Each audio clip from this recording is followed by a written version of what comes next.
Lots of alternators. Well, I just poked through all the ones I had laying around here because this blue bomber was missing one. Guess which one fit the best? The one off the Toyota Cressida. Hasn't been on there for 8 or 9 years. Some woman wanted to buy it for her car. She never showed up. I took it off the same time I parked it in the forest. And anyways, well, it was a good one back then. But I don't have a belt. So let's hope the stock belt, if I go to Canadian Tire, is going to fit if I buy one. Since all alternators work pretty much the same, I saved the connector on it and just snipped a couple wires and rigged it up the way the Toyota was wired. Any alternator will work on any car if you wire it right and can make it fit. I did have a problem at the bottom where the clevis was, trying to make that 3 inches wide, but I did it, so it's going to work. Now way back down here behind all this crap was this little tiny hose. I took her out for a test drive today. She started pissing antifreeze everywhere. So if you look really, really, really close, where is it now? So close. There's a pinhole at the tip of my thumb. There you can see it. Well, when the motor got hot, it started squirting out backwards to get everything wet. Take all that crap out of the way, and I just put a used piece of fuel line in there. We're looking at that sucker. So off to the scrap heap you go. And there's my batteries that didn't survive the winter. Won't hold a charge. Next thing, if you haven't noticed, it sat too low for off-road. You don't want to go over all those jumps with your belly pan dragging underground because you wanted to show off you were a low rider. That rips out your gas tank and your oil pan. That sucks. So I noticed that it had these aftermarket adjustable coil springs and thingy dings on it where you can just get a spanner wrench and turn these up and jack her up to max. So that's what I did. So I took this handy dandy tool which I found inside the car, and they were sitting way down here, these locking rings, and they weren't too tight. I spun them all the way up to the top, so now we got some clearance, I hope. The bead on that tire was all chewed up and chunks out of it, so it kept leaking out. So I put it on my machine, squeezed the bead off and broke it, and got some roofing glue. Well anyways, this gooey white stuff patched up the seal around the rim and the tire, and now she holds air. Found out a little while later that the interior lights stayed on for some reason, couldn't turn them off. So just charging up that battery for now since the alternator doesn't have a belt yet. And lo and behold, for some reason the fuel gauge started working today. And this switch does one rad fan. You can hear it. And that does the other. As you can see, there's two of them. So as you can see, B Plus is turned on. NOS fully loaded. Just kidding. And yeah, we got about 10 bucks of fuel just like I said.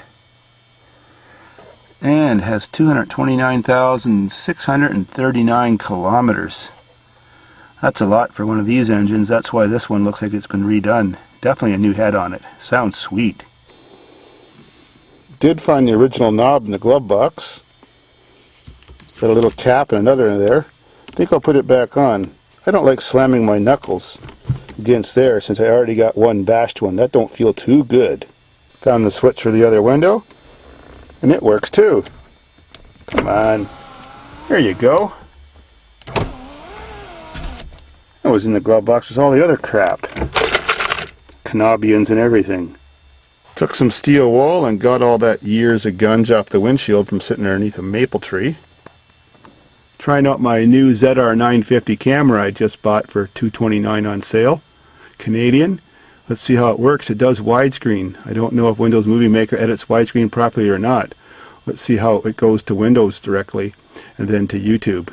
So even though we're all jacked up, I've been screwing around with the engine too to see if I can get rid of that misfire in the low RPM range, and it seems to be like pretty good most of the time. It doesn't fire up right away.